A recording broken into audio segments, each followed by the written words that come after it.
Let's look at another major point. They do not tell the audience about one of the basic precepts of Jewish hermeneutics, that there are 4 levels of understanding of any passage. Those 4 levels of understanding are the Peshat, the Remez, the Drash, and the Sod. Okay? Any good, knowledgeable Jewish scholar will tell you this. There's a word play involved here, because if you take the first letter of each of those words, Peshat, Remez, Drash, and Sod, they spell out Pardes, Pei, Rosh, Dalet, and Samek. Pardes. Now, Peshat is the literal understanding of a passage. Okay? So if a passage literally says an eye for an eye and a tooth for a tooth, then it means an eye for an eye and a tooth for a tooth. The remez is what a passage implies. For example, if it says an eye for an eye and a tooth for a tooth, that's the literal meaning. But suppose you damage some other part of my body that wasn't listed. The implication is that if it applies to the eyes and the teeth, that it would apply to other parts of the body as well. That's the remez, the implied meaning, the inferred meaning, inference. Okay?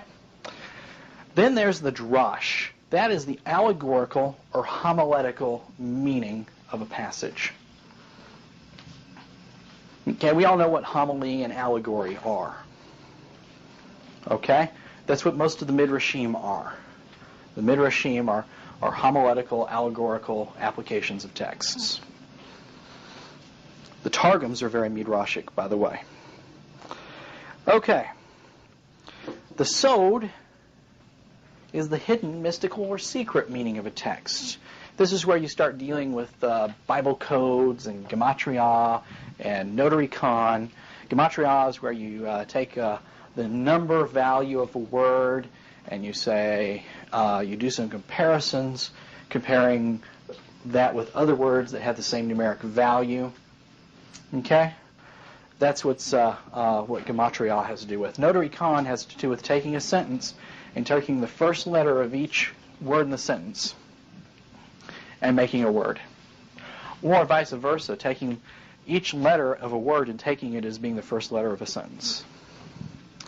Okay? That is what notary con is. There's all kinds of other techniques involved here. Since we're not doing a class on hermeneutics here, I won't go into all of the things involved in these sod understandings. The point here that I'm trying to get to is that there are many levels on which a passage may be understood. This means that a certain passage can have more than one meaning. It can have a peshat, it can have a remez, it can have a drash, it can have a sod. A single passage could have 4 meanings. Do you follow? Maybe more.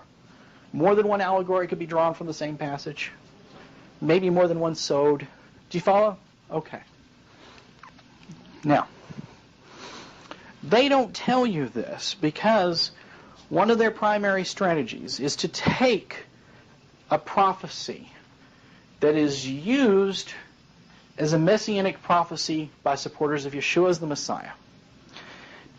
One of their tactics is to take that prophecy and prove that it means something else.